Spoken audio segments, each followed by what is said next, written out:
yeah, today I'd like to go through profit maximization.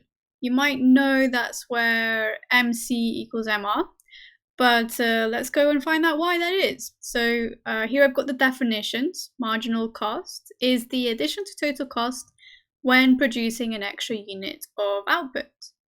And marginal revenue, the addition to total revenue when producing an extra unit of the good or service. It'd be really good to jot those down. And something you might not have heard of too much is this thing called marginal profit. So it turns out if you take your revenue that you get from one unit and you take the costs to make that unit and you get the revenue minus the costs, you get the marginal profit, which is the increase in total profits by selling an extra unit. So here I've got a monopoly graph. I don't have the AR, I don't have the average costs. I've just got the MR and the MC. But that should all kind of look kind of normal. And we're just going to fill in the table. Let's work out the marginal profit. So at output 1, my MR is the downward sloping one. That looks to be about 45 for me. And marginal costs look to be about maybe 10. At output 2, looks like my costs have decreased a little bit to going to go for a 7. And marginal revenue looks at about 35. Third unit has a revenue of about, 27. And a marginal cost of about, it's about the same, 7. And output 4, they both look about 20. You might disagree a little bit with the numbers. And output 5, the marginal revenue is the bottom one now, and that looks at around 10 for me, and marginal costs look at around 35. And output 6, marginal revenue is all the way at the bottom over there, which is 0, and marginal cost is all the way over there, which is around 55. Okay, so now we can work out how much profit each of these units have added. So let's think this through. Unit 1 has added 45 onto revenue. So £45 coming into the company, but it cost the company 10. So that means that the company has overall got £35 into the company that was able to keep. And so the total profit right now is 35 in this imaginary situation. At output 2, what happens at output 2? We have revenue of 35 coming into the business, but it costs 7. So overall, this company is making 28 on this second unit that was sold. That's how much marginal profit there is. And we need to then work out the total profit. 35 plus 28. That is 1363. And then the third unit is adding 27 onto revenue and costs 7. So it's adding a marginal profit of 20. That unit is adding 20 onto profits. So 60 plus 20 gives us our profits are at 83 at the moment. And let's continue, let's repeat this. So the fourth unit is adding 20 onto revenue, but 20 onto costs. So it turns out that unit is not adding any more marginal profit. Profit has remained the same at around 83. And output 5 has added only 10 to revenue. We know it will add less because we know that marginal revenue is downward sloping. So we are estimating that these later units will add on less revenue than before.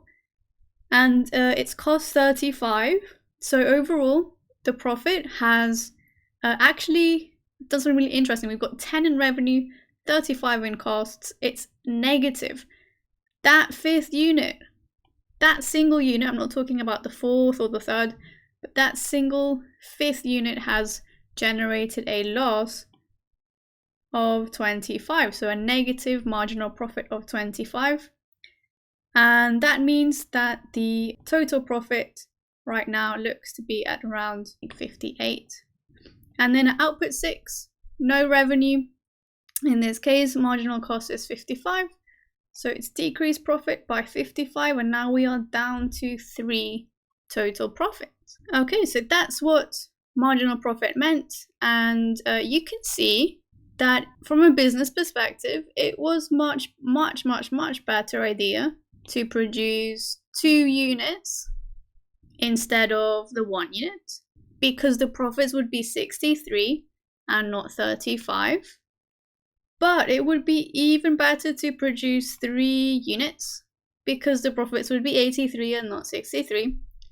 So we get this idea that even though, this is really cool, even though the marginal profit was the highest at that first unit, that marginal profit was 35, and even though the marginal profit at the second unit was less, only 27, it was a better deal to produce 2 units, because you could end up with a profit of 63.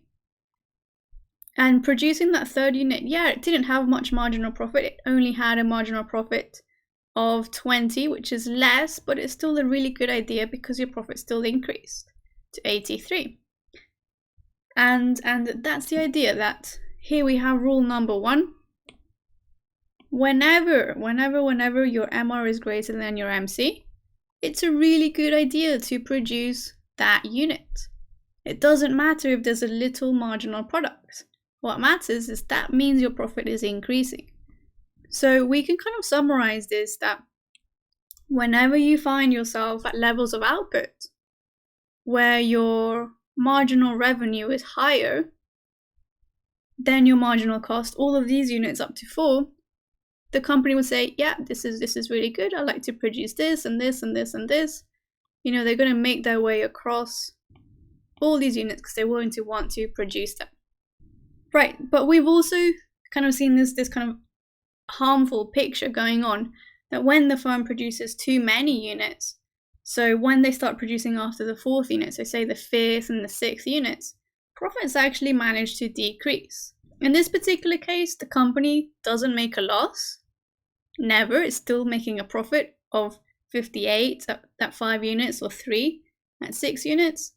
But it's definitely worse compared to what it could be before. So here we have rule number 2. And this is a really important one to write down. So rule number 2, if your marginal cost is higher than your marginal revenue, you should avoid producing it because your profits are going to decrease. Might not mean you're making a loss, but it means it decreases, and that's not good. That should probably be avoided. So then we have this kind of other conclusion, that if you ever found yourself producing where the MC is higher than the MR, you're going to want to avoid these. I'm just going to draw an arrow just going left, suggesting that you just want to really avoid those units. And you can see that the firm kind of keeps going left that way, but at the same time really want to produce the units where MR is greater than MC. And this is going to mean that the profits are going to be maximized at the level of output where your MC equals your MR, which is output 4. And you can see that in the table that the total profit is the highest it can be at output 4. And we're just going to sketch that in the graph to see this illustrated. So at output 1, profit is around 35. Output 2, it's around 63. 83, just kind of off my chart. It's in the same place. And 58 goes all the way down to 3. So I haven't drawn this with the most care, but hopefully you see that the profit is maximized at the level of output, kind of where your MC equals your MR. So the takeaway, profit is maximized where MC equals MR because you've produced all the units where you could have gained a marginal profit. And you haven't gone as far as produce units where your marginal profit would have been negative, so you would have been reducing your profit. So you've gained all the benefits and none of the costs. And this way, MC equals MR quantity maximizes your profit. By the way, this works for all market structures. You can use the same explanation for perfect competition or monopolistic. It will always be that maximizes profit, that MC equals MR. So I hope that was really helpful. Please let me know if you have any other questions on the comments below, and I'll be really happy to make a video on them. Okay, thank you very much. Bye.